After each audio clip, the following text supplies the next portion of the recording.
500, 1000 రూపాయల నోట్ల రద్దును వరంగల్ హన్మకొండ వాసులు సమర్థిస్తున్నారు. మోదీ తీసుకున్న నిర్ణయాన్ని సమర్థిస్తూనే ప్రజల కష్టాలను ప్రభుత్వం పరిగణలోకి తీసుకోవాలని విజ్ఞప్తి చేస్తున్నారు. చిల్లర నోట్ల సమస్య ఉత్పన్నమవుతుందని హాస్పిటల్స్ లో సైతం 500, 1000 నోట్లు తీసుకోవట్లేదని ఆరోపిస్తూ ఆవేదన వ్యక్తం చేశారు. దీనికి సంబంధించిన మరింత సమాచారం మా ప్రతినిధి వెంకట్ అందిస్తారు. పాత 500, 1000 నోట్ల రద్దు వ్యవహారం ఇంకా చిలికి గాలివరలా మారుతోంది. చిల్లర కష్టాలు సాదాసీదా జనాలకే కాదు, ప్రతి ఒక్కరికి కూడా ఆ కష్టాలు తప్పడం లేదు. నేను హన్మకొండ పబ్లిక్ గార్డెన్స్లో ఉన్నాను. నా మధ్య చాలామంది ప్రచారిక ఉన్నారు. ఒకసారి మాట్లాడే ప్రయత్నం చేద్దాం. బ్యాంకుల వద్ద కానీ, కూరగాయల మార్కెట్ల వద్ద కానీ, పెట్రోల్ బంకుల వద్ద కానీ, మిగిలిన ప్రదేశాల్లో 500, 1000 నోట్ల వ్యవహారం ఏ విధంగా కష్టాలు తెచ్చిపెడుతుంది, ఏ విధంగా చిల్లర కోసం నానా పాటలు పడాల్సి వస్తుంది, ఒకసారి మాట్లాడే ప్రయత్నం చేద్దాం.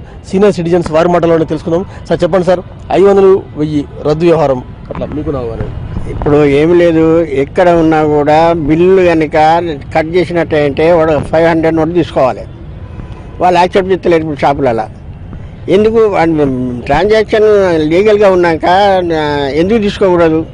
500 అయితే చెక్కులు అయితే కొంతమంది యాక్సెప్ట్ చేస్తున్నారు, కానీ చిల్లర అంటే మార్కెట్లో కానీ ఇటు చిన్న చిన్న స్టాళ్ళల్లో పోవాలంటే మాత్రం చేంజ్ తప్పనిసరి.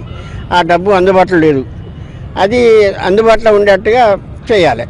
అంటే సాదాసీదా జనానికి, సాధారణ జీవనానికి చిల్లర కష్టాలు ఎట్లా? ఈవెన్ హాస్పిటల్లో కూడా they are not accepting 500,000 notes. వాడు బాజాప్తా హాస్పిటల్స్ రిజిస్టర్డ్ ట్రాన్సాక్షన్స్ ఎందుకు పెట్టలేడు? డబ్బులు తీసుకోమంటే 500 యాక్సెప్ట్ చేస్తున్నావు. అక్కడ మరి ఇప్పుడు ఎట్లా ఏం చేయాలి? డబ్బులు లేవంటే నువ్వు డబ్బులు తెచ్చడానికి హాస్పిటల్లో నువ్వు అంటాడు. డబ్బులు తెచ్చాక నువ్వు మరి బెడ్ చార్జెస్, రూమ్ రెంట్స్ ఎవరు కట్టాలంటే అది నీ ఇష్టం అంటాడు. అది నువ్వు కట్టితేనే పోవాలంతవరకు ఎందుకు కట్టుకుంటా ఉండి అంటాడు. ఇవి మాత్రం సరిగా వాటి మీద హాస్పిటల్స్ మీద సూపర్వైజ్ చేయాలి. అంటే ఏ విధంగా సాధారణ జనజీవనంపై ఏ విధంగా ప్రభావం చూపడం? మానవుడు ప్రతి ఒక్క మనిషి పోస్ట్ ఆఫీస్ కాడికి, బ్యాంక్ కాడికి పోగానే అతి కష్టంగా పోయి నిలబడి లైన్లో పోయి చేరే వరకు డబ్బులు అయిపోయినాయి అన్నాడు.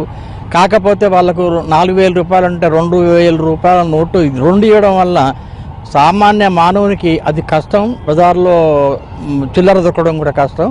మోడీ గారు చేసిన, ప్రధానమంత్రి గారు చేసింది కరెక్టే, కానీ ఇది ప్రజలకు ఇబ్బంది కాకుండా ఈ చిల్లర మొదలు 2,000 రూపాయల నోటు కాక మొదలు 100 రూపాయల నోట్లు, 50 రూపాయల నోట్లు, 500 రూపాయల నోట్లు రిలీజ్ చేస్తే బాగుండేది. ఇప్పుడు పబ్లిక్ మాత్రం చాలా ఇబ్బంది. డిసెంబర్ 30th వరకు టైం ఉన్నా కూడా దుకాణాల్లో కూడా తీసుకోవడం లేదు. వాళ్ళకు కూడా బ్యాంక్ అకౌంట్లు ఉన్నాయి. అట్లా ప్రజలను మాత్రం చాలా హింసిస్తున్నారు, చాలా బాధలు పెడుతున్నారు. ఇటువంటి బాధలు విముక్తి చేయాలని చెప్పని మీ మీడియా ద్వారా నేను కోరుతున్నాను. ఇప్పుడు నరేంద్ర మోడీ గారు చేసింది చాలా మంచి పనే. అందరి దగ్గర డబ్బులు చిల్లర కావాలంటే అక్కడ 500 తీసుకుంటా 500 పెట్రోల్ పోయించుకోమంటాడు. బ్రాండ్ షాపులకు పోతే వానికి ఖాతా ఉంటుంది కాబట్టి వాళ్ళు తీసుకుంటారు. పెట్రోల్ బంక్ కాడికి పోతే వాడు 500 వానికి అవసరం ఒకసారి పోయించుకోవాలంటే ఆ డబ్బులను అయితే పట్టాలి కదా, నూనె అయితే వానికి అదొక ప్రాబ్లమే కదా. దానికైతే మొదటిగా నరేంద్ర మోదీ గారు ధన్యవాదాలు తెలుపుతూ ఈ 500 రూపాయలను 1000 రూపాయలు రద్దు చేస్తున్న హర్షించదగ్గ విషయం. ఈ మహాకార్యం లోపల కొంచెం ఇబ్బందులు ఉంటాయి, తాత్కాలికమే. ఇవి కొన్ని రోజుల లోపల ఇవి అన్నిటికీ చిల్లర డబ్బులు వినియోగానికి వచ్చేసి సామాన్యులకి ఏమి ఇబ్బంది కలగదని నేను భావిస్తున్నాను. ముఖ్యంగా 1,00,000 రూపాయల కన్నా ఎక్కువ ఉండద్దని చెప్పి కూడా ఒక నిబంధన పెట్టినట్టయితే పూర్తి నల్లదానాన్ని వినియోగంలో తీసుకురావచ్చు. ఎట్లా ఉంది ప్రాబ్లం సాల్వ్ ఎట్లా చేస్తారో తెలియదు. ప్రస్తుతం అయితే సామాన్య జనం చాలా బాధపడుతున్నాం. పెన్షనర్స్ కానీ అందరికి కూడా సరైన పద్ధతిలో చేసే పరిస్థితులు లేదు. కూరగాయల మార్కెట్లో చిల్లర దొరుకుతుంది? అస్సలు దొరకలేదు సార్, చాలా ఇబ్బంది ఉంది కూరగాయల మార్కెట్లో.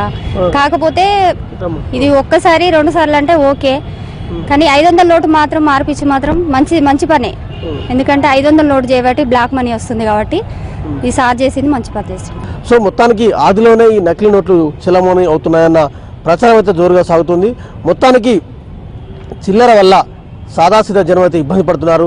ఈ ఇబ్బంది తాత్కాలికమే అయినప్పటికీ దీర్ఘకాలిక ప్రయోజనాల దృష్ట్యా ఇది బాగుంటుందని కూడా అన్ని వర్గాలు వ్యక్తం చేస్తున్నారు. కెమెరా పర్సన్ రాజ్ కుమార్తో వెంకట్.